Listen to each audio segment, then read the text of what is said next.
Good morning students. बेटा हम 10th class के 3 चैप्टर्स कर चुके हैं। आज हम करेंगे chapter 4 quadratic equation. Quadratic equation में सबसे पहले आता है आपका पोलिनोमियल। पोलिनोमियल क्या होता है?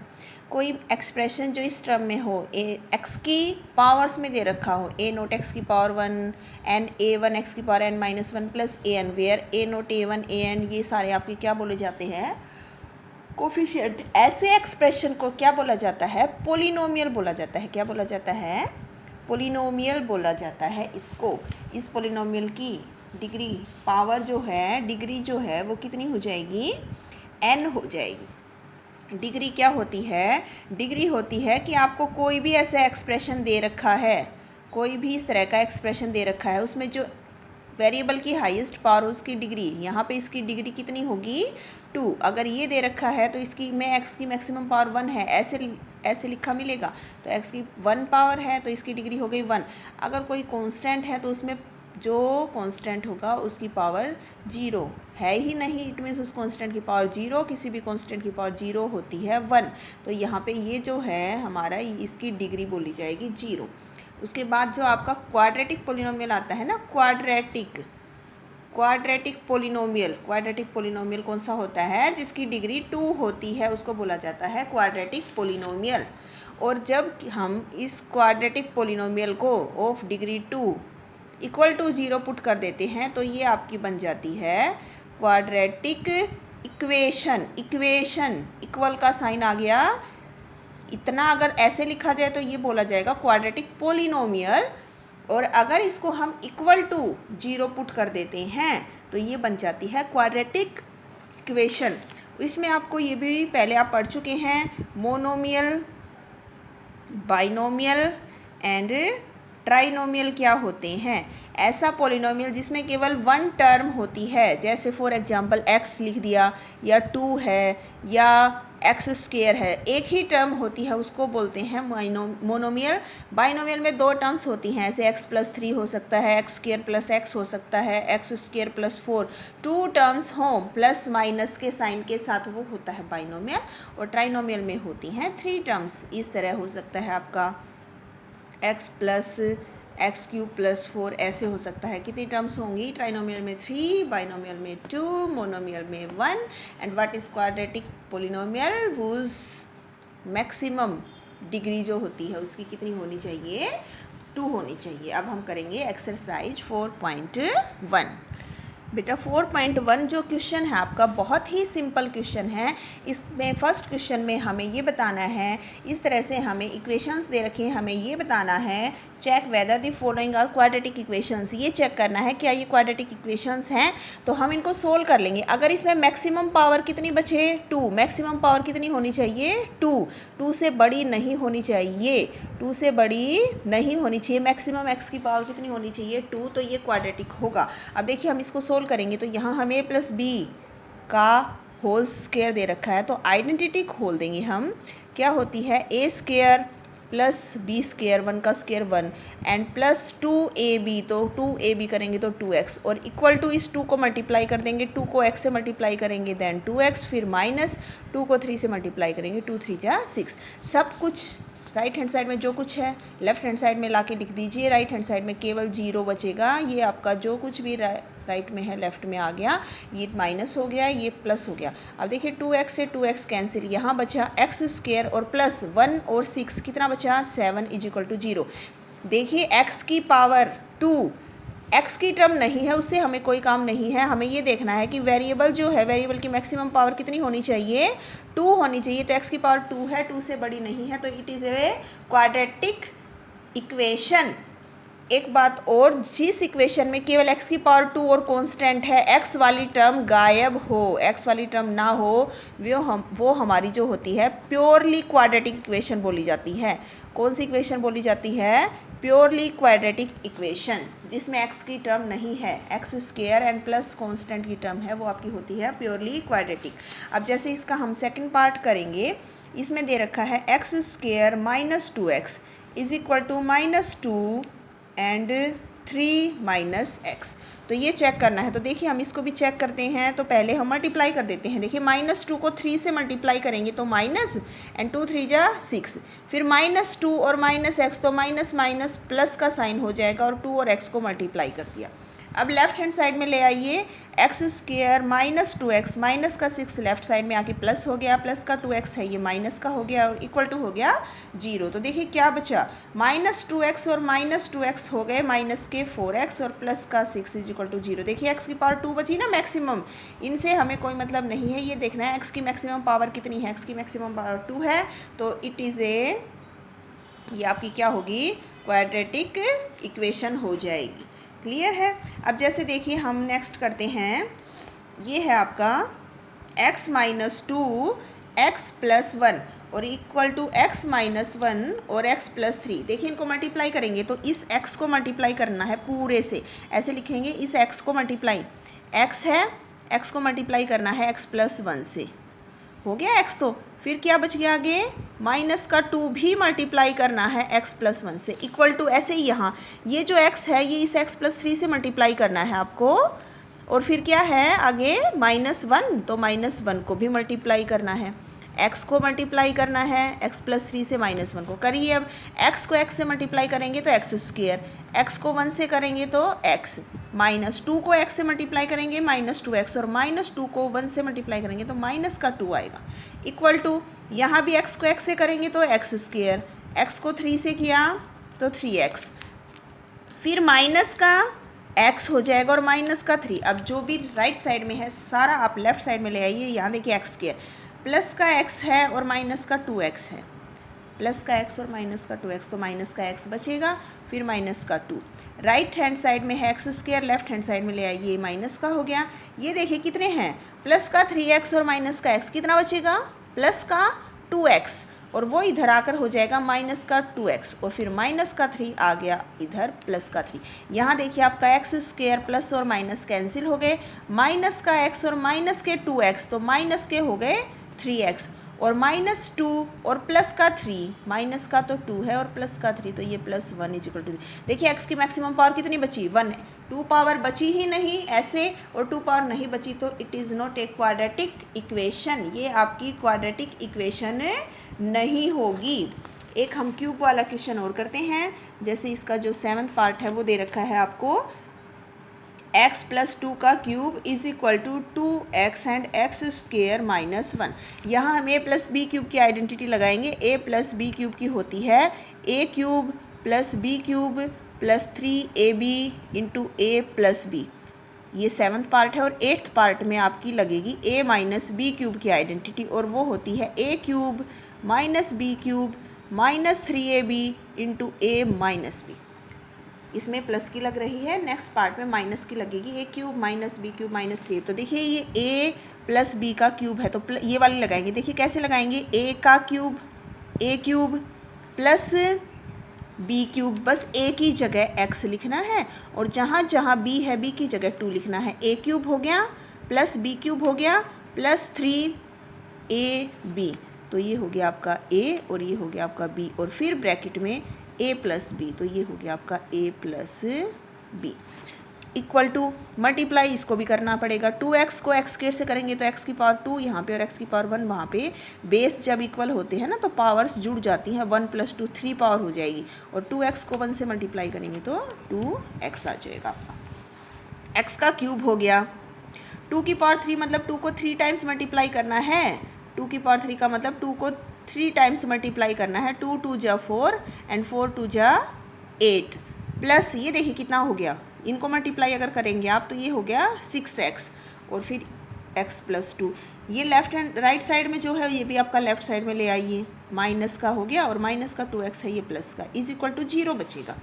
अब थोड़ा सा और ये मल्टीप्लाई करना है, 6x को x से मल्टीप्लाई करेंगे तो x की पावर 1 यहाँ पे, x की पावर 1 वहाँ पे, तो x की पावर 2 हो गई। 6x को 2 से करेंगे तो 6 × 2 = 12x minus 2x³ plus 2x और इज इक्वल टू 0।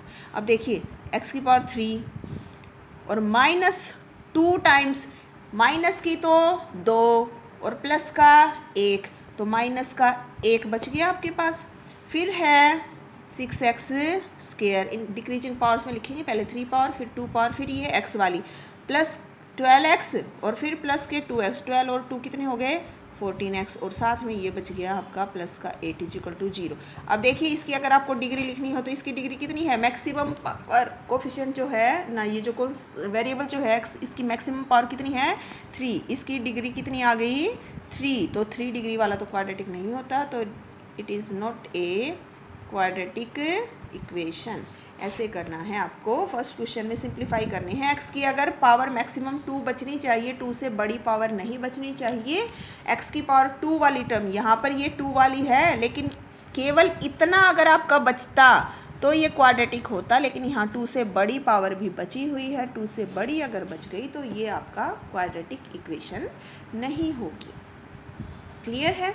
अब जो हम आपका सेकंड क्वेश्चन करेंगे, जो सेकंड क्वेश्चन है बेटा, सेकंड क्वेश्चन में हमें क्वाड्रेटिक इक्वेशन बनानी है। क्या करना है, सेकंड क्वेश्चन में हमें क्वाड्रेटिक इक्वेशन बनानी है।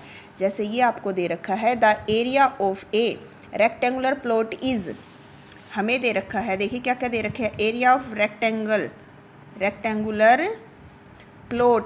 प्लॉट का एरिया दे रखा है 528 मीटर स्क्वायर, रेक्टेंगुलर प्लॉट का area. Length of a plot is 1 more, length जो है वो 1 मोर है, length of the plot is 1 मोर, एक ज़्यादा है, then twice its breadth, twice का मतलब 2 टाइम्स होता है।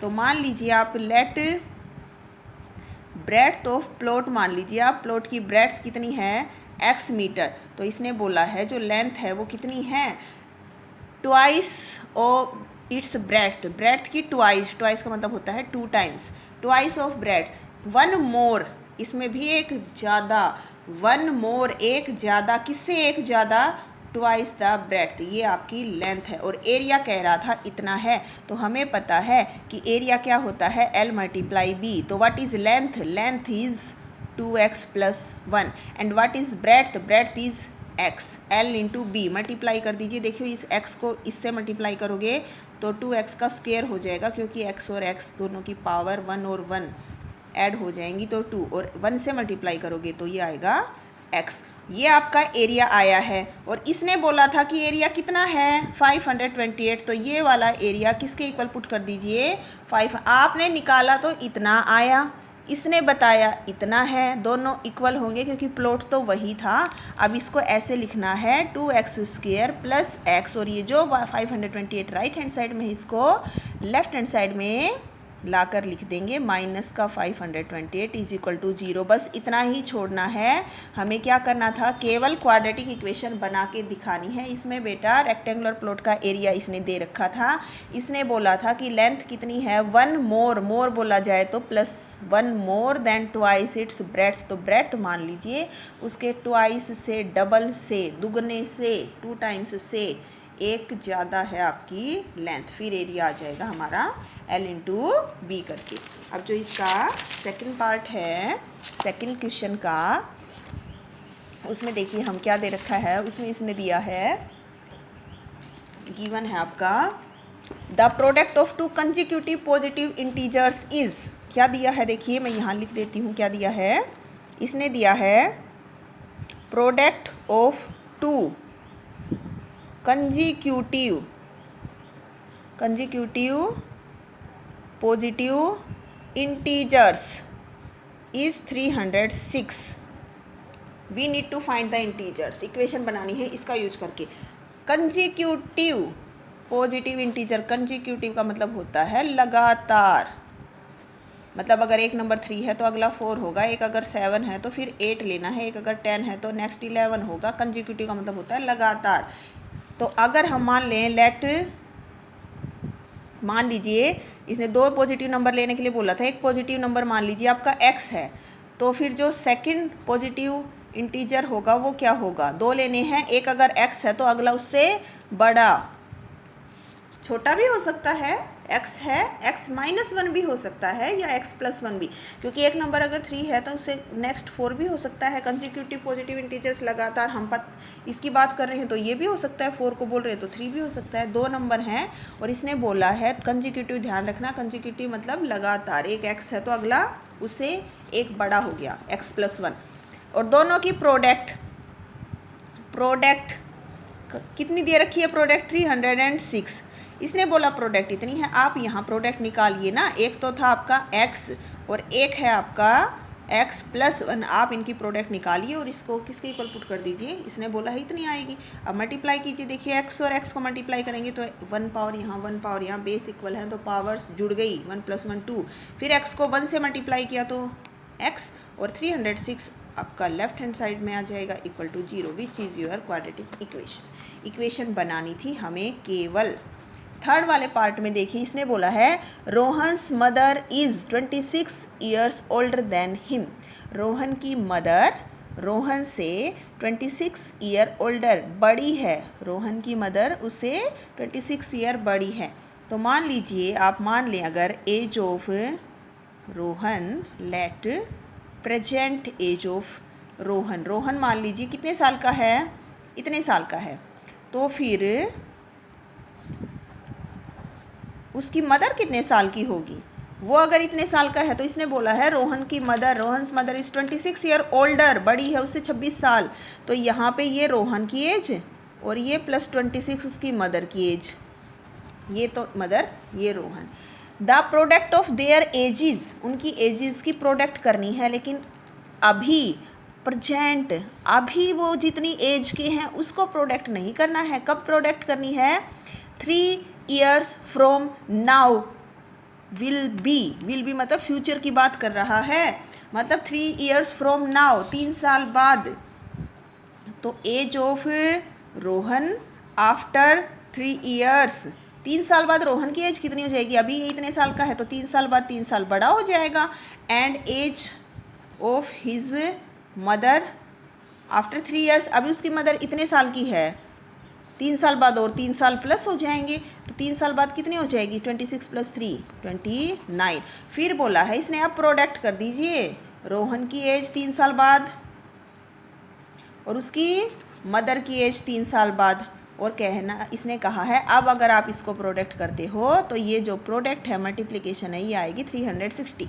मल्टीप्लाई कर दीजिए, देखिए x को मल्टीप्लाई करना है इस पूरे के साथ, x को मल्टीप्लाई करना है x + 29 के साथ, और फिर +3 को भी मल्टीप्लाई करना है x + 29, और इज इक्वल टू मल्टीप्लाई कर दीजिए x और x को मल्टीप्लाई करेंगे x², फिर 29 को मल्टीप्लाई कर दिया x के साथ, फिर 3 को मल्टीप्लाई कर दिया x के साथ, फिर 3 को मल्टीप्लाई कर दिया 29 के साथ, कितना आ जाएगा 87, और ये 360 इधर आके माइनस का, एंड इक्वल टू हो गया 0। अब ये इक्वेशन बना के लिख दीजिए, 29 + 3 कितने हो गए 31x, 32x, और 360 में से माइनस कर देंगे 87 को, तो कितना बचेगा आपका 273 इज इक्वल टू 0। ये बन जाएगी आपकी इक्वेशन। अब जो इसका लास्ट पार्ट है उसमें दिया है a train travels a distance of 480 kilometre. देखिए यहाँ इसने दिया है डिस्टेंस, दिया है ट्रेन का 480 किलोमीटर डिस्टेंस है at a uniform speed. If the speed had been 8 km/h less, speed कर दी जाए अगर कम, then it would take 3 hours more to cover the same distance. We need to find the speed. हमें speed निकालनी है। मान लीजिए आप स्पीड ऑफ ट्रेन मान लीजिए, स्पीड ऑफ ट्रेन मान लीजिए x km/h। तो देखिए फॉर्मूला होता है speed is equal to distance upon time. तो अगर आपको टाइम निकालना है तो टाइम कैसे निकालेंगे, डिस्टेंस अपॉन स्पीड। तो देखिए टाइम, देखिए आपका पहले वाला टाइम है ये, डिस्टेंस कितना था 480, स्पीड कितनी थी x किलोमीटर, इतना टाइम लग रहा है आपकी ट्रेन को। अब इसने बोला है अगर स्पीड कर दी जाए कम, सीधी सी बात है स्पीड को अगर कर दिया कम तो वही टाइम डिस्टेंस कवर करने में धीरे धीरे चलेगी। एक तो पहले चल रही थी, अब 8 km/h 8 km/h कम हो गया तो धीरे धीरे पहुंचेगी, मतलब ज़्यादा टाइम लगाएगी। और कितना ज़्यादा टाइम लगा रही है, 3 घंटे ज़्यादा। अब अगर टाइम है, डिस्टेंस तो उतना ही कवर करना था ट्रेन को। स्पीड पहले x थी, अब कर दी 8 km/h लेस, स्पीड हो गई कम। सबको पता है, इतना तो सब में कॉमन सेंस आपको भी पता होना चाहिए कि स्पीड कर दी कम, स्पीड कम कर दी तो टाइम लग गया ज़्यादा। और कितना ज़्यादा, 3 घंटे ज़्यादा। मतलब यहाँ से सेकंड, ये वाला जो टाइम है ये ज़्यादा है इस टाइम से, कितना ज़्यादा है 3 hour. T2 minus T1 is equal to 3। तो यहाँ पे ये वाला टाइम माइनस ये वाला टाइम और इज इक्वल टू 3। अब यहाँ पे आपको इसको एलसीएम लेके सिंप्लीफाई कर देना है। एलसीएम आएगा आपका x और x माइनस 8। फिर हम एलसीएम को इससे डिवाइड करते हैं। एलसीएम को जब इससे डिवाइड करोगे तो x माइनस 8 कैंसिल होके क्या बचेगा, x बचेगा। तो ये 480 से मल्टीप्लाई हो गया, माइनस का साइन। अब फिर हमने एलसीएम को डिवाइड किया इससे, तो x से डिवाइड किया तो x कट गया, क्या बचा इस बार x माइनस 8, वो किससे मल्टीप्लाई करना है 480 से और इज इक्वल टू 3। अब ये तो आपको मल्टीप्लाई करके सिंप्लीफाई, 480 को x से मल्टीप्लाई कर दिया, माइनस माइनस प्लस 480 को 8 से मल्टीप्लाई कर दिया और इज इक्वल टू 3। अब ये जो डिवाइड में है ये इधर ले जाइए, आप क्या आ जाएगा मल्टीप्लाई में, और इसको मल्टीप्लाई करके आपको क्या कर देना है, सोल्व कर लेना है। क्या कर देना है, मल्टीप्लाई करके सोल्व। देखिए ये तो आपके कट गए, यहाँ आपका ये बचेगा 3840 और 3x को x से मल्टीप्लाई करेंगे तो पावर्स जुड़ के 3x की पावर 2 और 3x को 8 से मल्टीप्लाई करेंगे तो कितना हो गया। अब ये भी इसके साथ ले जाके लिख दीजिए, आपकी इक्वेशन आ जाएगी। क्लियर है। 4.1 एक्सरसाइज अब आपको क्या करनी है, कंप्लीट करनी है अपनी नोटबुक में। Okay, thank you.